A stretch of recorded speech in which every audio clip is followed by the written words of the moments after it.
AIMIM किसी भी seat पर आगे नहीं दिख रहे। अरवल में महागठबंधन की स्थिति बेहद मजबूत है और मुकाबला एक तरफा दिख रहा है। अब आते हैं मुंगेर जिले पर। मुंगेर में कुल 3 विधानसभा सीटें आती हैं। यहां आरजेडी कांग्रेस गठबंधन 2 सीटों पर बढ़त प्राप्त कर रहा है, जबकि जेडीयू बीजेपी एनडीए को 1 सीट पर फायदा मिलने की संभावना है। जन स्वराज पार्टी और एआईएमआईएम को यहां कोई सीट नहीं मिल रही। मुंगेर में भी महागठबंधन की स्थिति थोड़ी बेहतर है। अब बढ़ते हैं सारण जिले की ओर। सारण में कुल 10 विधानसभा सीटें हैं। रुझानों के अनुसार आरजेडी कांग्रेस गठबंधन 7 सीटों पर बढ़त में 10 सीटें हैं जबकि जेडीयू बीजेपी गठबंधन केवल 1 सीट पर आगे दिख रहा है। एआईएमआईएम को 1 सीट और जन स्वराज पार्टी को भी 1 सीट पर बढ़त मिलने की संभावना है। सारण में इस बार महागठबंधन की स्थिति बेहद मजबूत है और एनडीए को भारी नुकसान दिख रहा है। अब तक 207 विधानसभा सीटों के रुझान सामने आ चुके हैं। इनमें एआईएमआईएम 7 सीटों 7 पर, जन स्वराज पार्टी 10 सीटों पर, आरजेडी कांग्रेस गठबंधन शेखपुरा में कुल 2 विधानसभा सीटें हैं। यहां आरजेडी कांग्रेस गठबंधन 102 सीटों पर और एनडीए गठबंधन 88 सीटों पर बढ़त बनाए हुए दिखाई दे रहा है। मुकाबला अब 1 सीट पर और एनडीए गठबंधन 1 सीट पर बढ़त बनाए हुए है। जन स्वराज पार्टी और एआईएमआईएम को यहां कोई सीट नहीं मिलने की संभावना है। शेखपुरा में मुकाबला बराबरी का है। अब आते हैं मुजफ्फरपुर जिले पर। मुजफ्फरपुर में कुल 11 विधानसभा सीटें आती हैं। यहां आरजेडी कांग्रेस गठबंधन 8 सीटों पर बढ़त बनाए हुए है, जबकि एनडीए गठबंधन 2 सीटों पर आगे है। जन स्वराज पार्टी को 1 सीट पर लाभ मिलने के संकेत हैं और एआईएमआईएम यहां अपना खाता नहीं खोल पा रही। मुजफ्फरपुर उन जिलों में है जहां महागठबंधन ने जबरदस्त पकड़ बना ली है। अब बढ़ते हैं पूर्णिया जिले की ओर। पूर्णिया में कुल 7 विधानसभा सीटें हैं। रुझानों के मुताबिक एनडीए गठबंधन 2 सीटों पर बढ़त बनाए हुए है, जबकि आरजेडी कांग्रेस गठबंधन 5 सीटों पर आगे है। जन स्वराज पार्टी और एआईएमआईएम को यहां कोई सीट नहीं मिल रही। पूर्णिया में महागठबंधन की स्थिति मजबूत होती दिख रही है।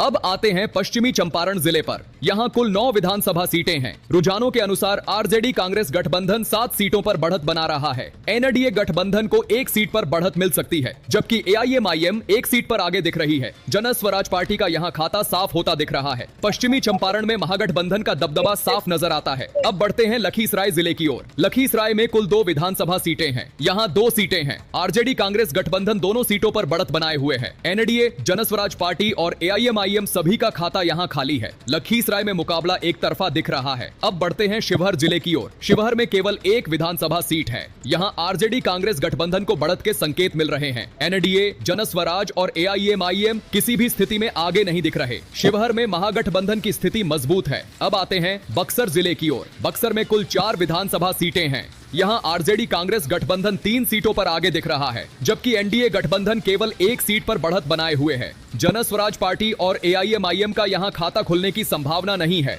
बक्सर में एनडीए को नुकसान होता दिख रहा है। दोस्तों, अब जब कुल 243 विधानसभा सीटों में से 243 सीटों का अंतिम रुझान जोड़ दिया जाए तो तस्वीर कुछ यूं बनती है। आरजेडी कांग्रेस महागठबंधन लगभग 126 सीटों पर बढ़त बनाए हुए, जेडीयू बीजेपी एनडीए गठबंधन करीब 98 सीटों पर आगे, जन स्वराज पार्टी 10 सीटों पर, एआईएमआईएम कुल 9 सीटों पर बढ़त में, यानी बिहार की तस्वीर इस ओपिनियन पोल में बेहद नजदीकी लेकिन झुकाव महागठबंधन के पक्ष में दिखाई देती है। दोस्तों, इस ओपिनियन पोल के बारे में आपकी क्या राय है? आप किसे आगे देखते हैं? कमेंट करके अपनी राय जरूर बताएं। दोस्तों, चलिए शुरुआत करते हैं बिहार के गया जिले से, जहां कुल 10 विधानसभा सीटें आती हैं। ताजा रुझान बताते हैं कि इस बार मुकाबला पूरी तरह बराबरी पर टिक सकता है। नीतीश कुमार की जेडीयू बीजेपी एनडीए गठबंधन को 5 सीटों पर बढ़त के संकेत हैं। वहीं तेजस्वी यादव की आरजेडी कांग्रेस महागठबंधन को भी 5 सीटों पर बढ़त मिलती दिख रही है। गया जिले में जन स्वराज पार्टी और एआईएमआईएम का खाता खुलने की कोई संभावना नहीं है, यानी यहां पर आरजेडी और एनडीए के बीच सीधी टक्कर बनने वाली है और अंत तक सस्पेंस बना रहेगा। अब बढ़ते हैं औरंगाबाद जिले की ओर। औरंगाबाद में कुल 6 विधानसभा सीटें हैं और यहां तस्वीर एनडीए के पक्ष में झुकती नजर आ रही है।